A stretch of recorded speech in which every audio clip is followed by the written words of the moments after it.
발언권은 먼저 이준석 후보한테 있습니다. 시작하시죠. 예, 이재명 후보님, 지난 토론에서 저한테 극단적이라고 계속 말씀하시면서 김문수 후보에게는 원전 질문하면서 후쿠시마 체르노빌 얘기를 하면서 한국 원전의 안정성에 대해 가지고 확신을 가지지 못하는 모습을 보이셨습니다. 이게 오히려 한국의 대통령이 되시겠다는 분이 한국 원전에 대해서 불신을 가진 극단적인 상황이 아닌가 생각하고요.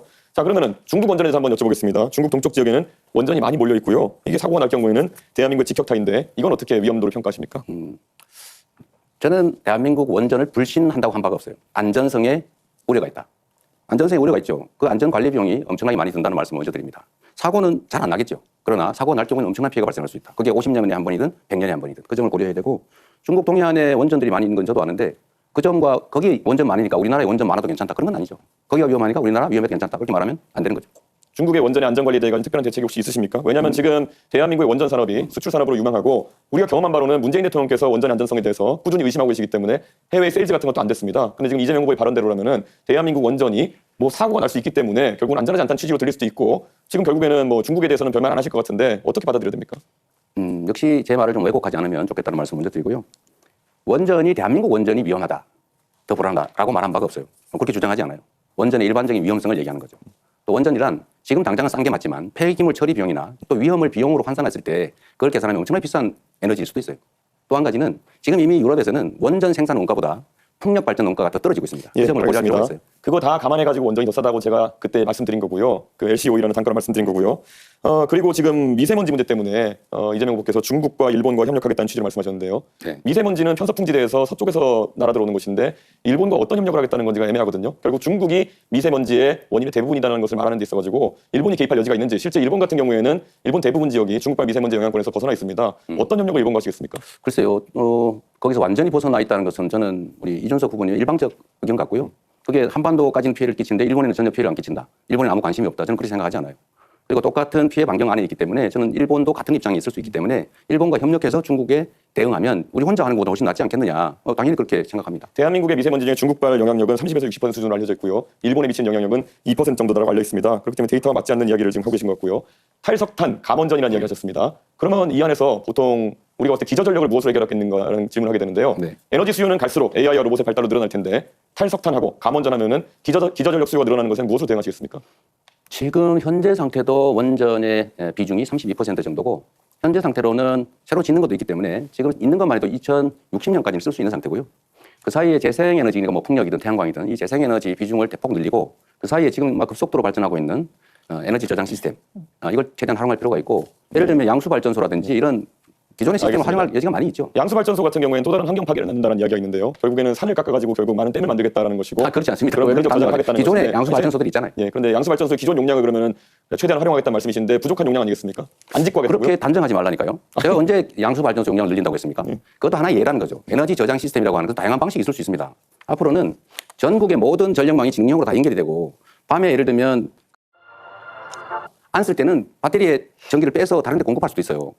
전국의 지능형 전력망을 구축하게 되면 에너지 낭비도 적고 그런 가능성도 상당히 많이 극복할 수가 있습니다. 결국 V2G 이런 것들 얘기하시는 것 같은데 그게 현실화되려면 우리나라에 현재 보급된 충전기 구조 같은 것도 다 바꿔야 되는 것이고요. 그게 다 바꿔야 되는 거기 때문에 너무 가볍게 말씀하시는 것이 아닌가, 이런 우려가 좀 있습니다.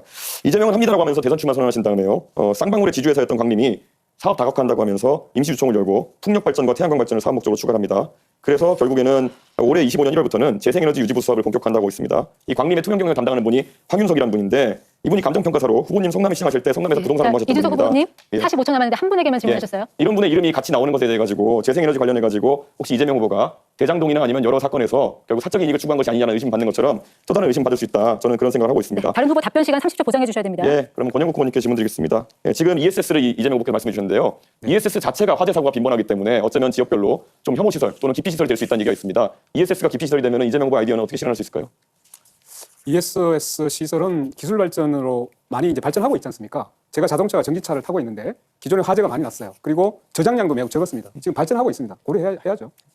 네, 시간은 끝났는데 잠시 후에 권영국 후보 주도권 토론이 있으니까 못다한 답변은 그때를 또 활용하시면 되겠습니다. 다음 주도권 토론은 이재명 후보입니다. 네.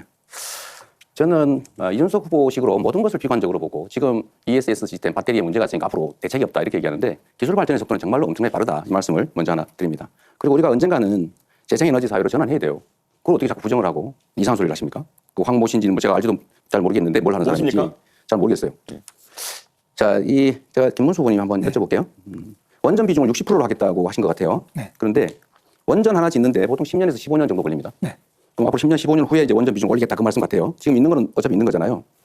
아리백이 뭔지도 아실 거예요. 네. 근데 아리백의 전원, 그러니까 에너지원 중에 원전은 포함 안 되는 거 아시죠? 네. 그러면 원전을 60%씩 하면 앞으로 아리백, 그러니까 재생에너지로 생산된 제품만 사겠다는 이런 글로벌 기업들의 수요에 맞춰서 우리 기업들이 거기다가 맞춰서 재생에너지로 생산이 되는데 그거 어떻게 감당하실 생각이세요? 원전의 비율은 뭐 지금도 원전 중에 쓸 수 있는 건데 아주 제대로 못 쓰고 있는 것도 있기 때문에 이런 것들은 점검해서 다시 그동안 다 수리해 놓은 거 이런 것도 안 쓰고 있는 게 있습니다. 그런 것도 빨리 가동을 시키고 재생에너지 부분 아리백은 사실 불가능한 겁니다. 그 자체는 좋은 구호이긴 하지만 아리백이 될 수 있다. 이건 상당한 시간이 지나기 전에는 안 되는 것이기 때문에 그걸 당장에 뭐 가능한 것처럼 이렇게 말하는 건 현실을 모르는 소리라고 생각합니다. 그야말로 우리 김문수 후보님이 현실을 모르시는데요. 그건 우리가 감당할 수 있느냐 없느냐와 아무 관련이 없어요. 네. 이미 글로벌 기업들이 그렇게 정했어요. 그리고 재생에너지로만 생산한 것만 산다. 이 원칙을 정했잖아요. 그걸 이미 하겠다는데 그럼 거기 우리 못한다 그러면 수출 못하는 거죠. 정말 대책 없는 말씀이라는 그거는 생각을 한번 꼭 그렇지 하고요. 않은 다른 잠깐만요. 많은 그 내용이 잠깐만 있습니다. 계십시오. 그리고 또 한 가지는 탄소 국경세라고 하는 그 제도를 넘으려면 역시 화석연료를 뺀 재생에너지 비중을 높일 수밖에 없어요. 그거 피할 수 없는 길입니다. 그러면 화석연료로 쓰는 건 앞으로 제재가 있으면 안 되고 원전을 60%라고. 그러면 어떻게 하시려고 그러세요? 한번 생각을 좀 깊이 잠깐만요. 좀 깊이 해주셨으면 좋겠다는 생각이 들고요. 그래서 역시 김문수 후보님도 지금은 그렇게 말씀하시지만 또 다른 데서는 에너지 고속도로, 국도 지방도로를 만들어서 에너지 산업을 키우겠다. 이렇게 말씀하셨어요. 그렇습니다.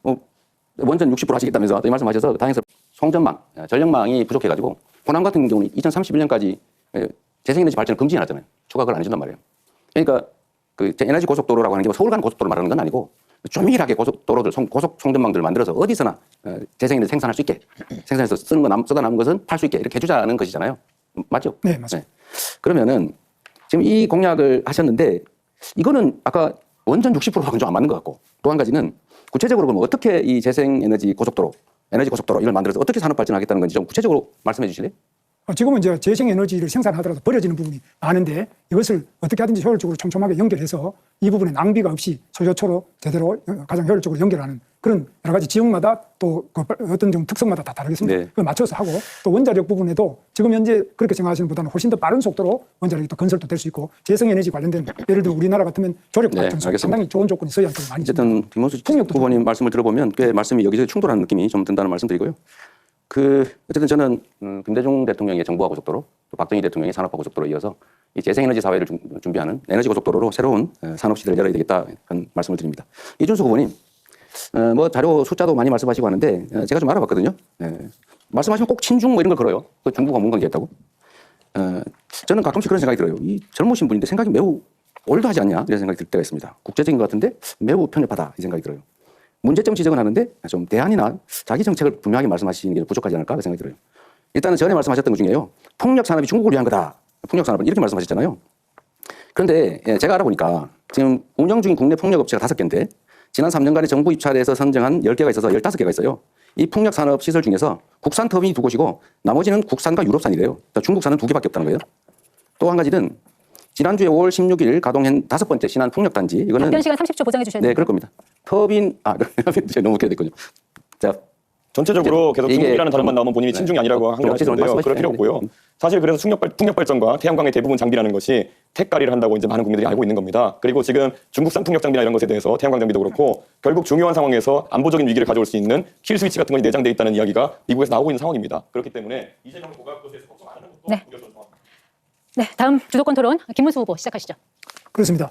지금 재생에너지 부분에 대해서는 다들 뭐 좋다고 하지만 제가 생각할 때는 서해안에 있는 조력발전소, 경기도에도 시아오에도 조력발전소도 있고 더 좋은 조력발전의 조건을 우리 서해안에 많이 갖추고 있습니다. 그리고 풍력발전도 아직 훨씬 더 발전할 수 있는 소지가 많이 있다고 봅니다. 꼭 중국산 원자재 셀을 많이 쓰는 태양광 발전만이 꼭 좋다고 저는 보지도 않고요. 그래서 재생발전도 다양하게 많이 발전시킬 필요가 있습니다. 그리고 특히 원자력 발전에 대해서는 이게 지금 기술이 굉장히 빠른 속도로 발전하고 또 우리나라가 세계 최고의 시공 기술을 가지고 있기 때문에 제대로 이 부분에 대해서는 세계적인 선도 국가가 될 것입니다. 많은 나라가 아까도 말씀드렸다시피 30개국 이상 많은 선진국들이 이 원자력 발전만이 정말 탄소 배출을 줄일 수 있는 가장 획기적인 방안이라고 보기 때문에 이 원전에 대해서 저는 이재명 후보께서 훨씬 더 긍정적이고 적극적으로 검토하셔야 되지 않느냐. 자꾸 재생에너지 이야기를 하시면서 태양광 이렇게 하면 다분히 그 태양광의 셀이 주로 중국제인데 이런 부분은 또 어떻게 하고 그 부작용은 또 어떻게 하냐는 많은 문제가 있습니다. 그래서 우리 국내에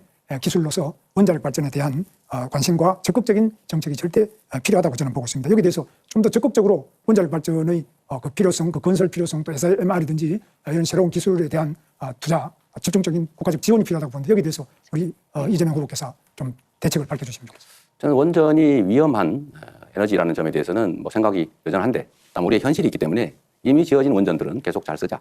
그리고 가동 연한이 지났더라도 영광처럼 안전성이 담보가 되면 뭐 더 쓰는 것도 검토하자, 이런 입장이고요. 그렇다고 지금 추가로 원전을 국내에 어딘가에 짓는다면 그 어디 터가 있냐, 이렇게 묻고 싶습니다. SMR 또 이런 것들은 그건 연구해야죠. 우리 그 예산을 다 통과시켰잖아요. 그러니까 에너지 믹스가 필요하다. 어느 걸 배제할 게 아니라 적정하게 섞어 쓰자, 이런 입장입니다. 네. 그런데 원자력의 위험성을 자꾸 이야기를 많이 하시는데 문재인 대통령이 그 때문에 결국 탈원전 했지 않습니까? 원자력이 위험하지만은 가장 안전한 에너지죠. 석탄 발전은 위험 안 합니까?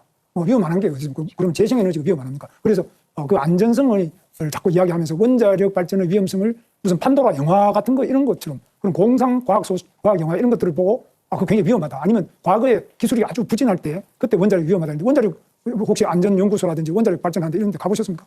꼭 그걸 가봐야 하는 것은 아닌데 가보지는 않았어요. 가보지는 않았지만 네. 실제로 그 처리 후 연료, 그 핵폐기물, 그거 정말 위험하잖아요. 처리 못하고 지금 쌓아놓고 있지 않습니까? 또 실제로 폭발 사고는 안 날 거라고 다 조심했죠. 일본인들 조심하지 않았겠어요? 최선을 다했겠죠. 그러나 폭발했고 결국은 이제 한반도까지 피해를 입히는 게 현실이다.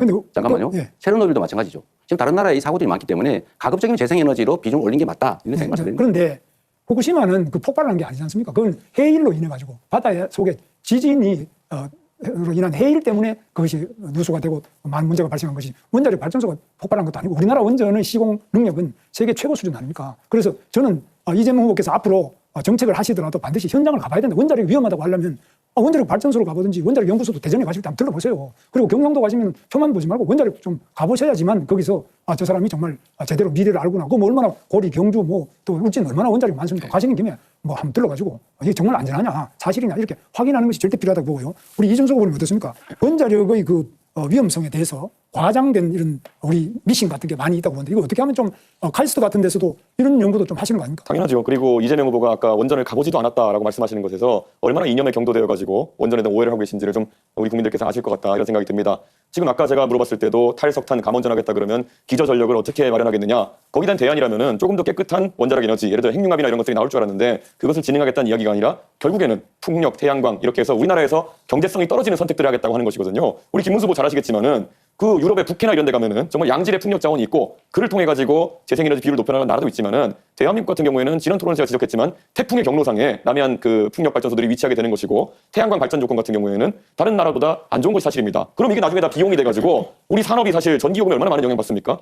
산업에 대한 이해도 없이 말 그대로 이념에 경도돼가지고 탈원전, 감원전, 그리고 재생에너지 확대 이런 거 얘기하는 거는 지금 기업하시는 분들이 아니면 뭐 작은 사업하시는 분이 들으시면요, 아이고 이거 우리 전기요금 200원, 300원으로 오르는 얘기구나, 이렇게 받아들이실 겁니다. 예. 그래서 저는 생각에 지금 제일 문제가 되는 게 재생에너지도 좋고 태양광도 좋은데 여기에 운동권 출신 제 후배들도 많이 그걸 하는데요. 이런 부분이 어떤 비리 영상이 돼서 안 되고 특히 이런 부분에 네, 김문수 후보 주도권 토론 시간 다 끝났습니다. 이제 권영국 후보 주도권 갖고 토론 시작해 주시기 바랍니다.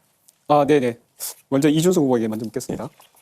제가 듣다 보니까 이준석 후보는 꼭 자기 지식 자랑으로 여기 나온 거냐라는 생각이 들 정도예요. 하나 묻겠습니다. 이념의 문제로 이 원전과 재생에너지를 바라보는 것은 누가 그렇게 이념의 문제로 봅니까? 굉장히 당황했습니다. 후보님 공약집 어디에도 기후 공약은 보이지 않았습니다. 선관위에 제출된 10대 공약을 샅샅이 찾아봤는데 없었습니다. 그리고 5월 21일 날 그 시민단체가 재생에너지 관련 이제 질의를 했을 때도 후보님은 답변을 피하고 있는 것으로 보였습니다.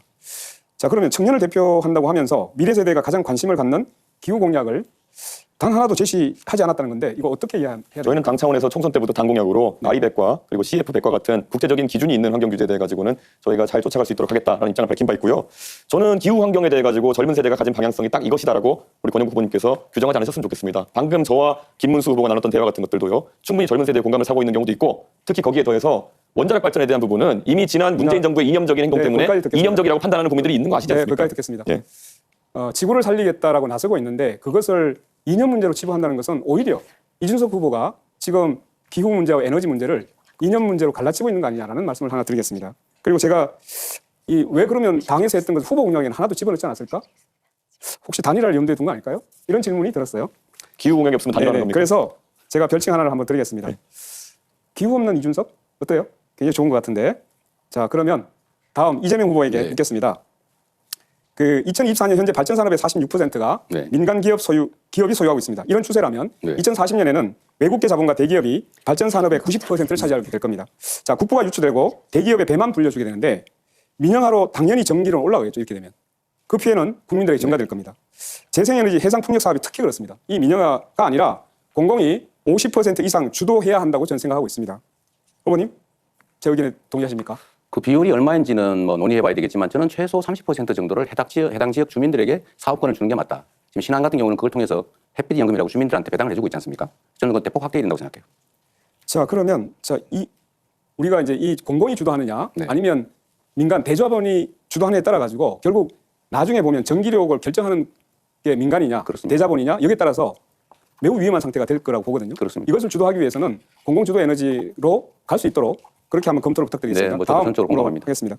자, 기후 난개발로 인해서 대한민국이 심각한 몸살을 앓고 있습니다. 부산 가덕도 제주 2공항, 새만금 흑산도 신공항 이런 데 많이 있습니다. 네. 자, 얼마 전에 제주항공 참사 원인은 조리 충돌이었다. 그리고 가덕도는 무한보다 조리 충돌 위험이 246배, 새만금 공항은 610배나 높은 지역입니다. 게다가 가덕도 공항은 이미 그 현대건설 컨소시엄이 건설 공사기간 연장을 요청했다가 취소됐습니다. 네. 자, 그러면 이 사업은 전면 재검토해야 되는 거 아닙니까? 여러 가지 논란들이 있지만 이게 이제 오로지 경제적 요인만으로는 판단할 수가 없고 이 정치적 요인들도 분명히 있거든요. 근데 이게 만약에 가덕도 신공항을 취소하는 상황이 발생하면 이 국토 균형 발전이라고 하는 그 전략적 목표, 또 지역 소외 또는 정치적 분란 이런 것들 때문에 더 큰 손실이 발생할 것 같아요. 어쩔 수 없이 그냥 진행을 보완해 가면서 해야 되지 않을까 싶습니다. 예, 이재명 후보님한테 그런 말씀을 들어서 대단히 유감입니다. 어떻게 공항을 짓는데 네. 그걸 정치적으로 고려해서 밀고 나가야 된다고 생각합니까? 이건 정말 재검토해야 된다고 생각하게 되게 만드네요, 결국은. 네. 자, 그러면 김문수 후보께 마지막으로 물어보겠습니다. 기후 대책은 곧 에너지 정책입니다. 그렇죠? 후보께서는 원자력 발전 비중을 현재 31.7%에서 60%로 2배 확대를 하고 신규 원전 6개나 더 짓고 그다음에 소형 모듈 원전도 상용하겠다 이렇게 했습니다. 그런데 고준위 방사성 폐기물 처리장도 여전히 짓지 못해서 원전 안에 폐기물이 포화가 된 상태입니다.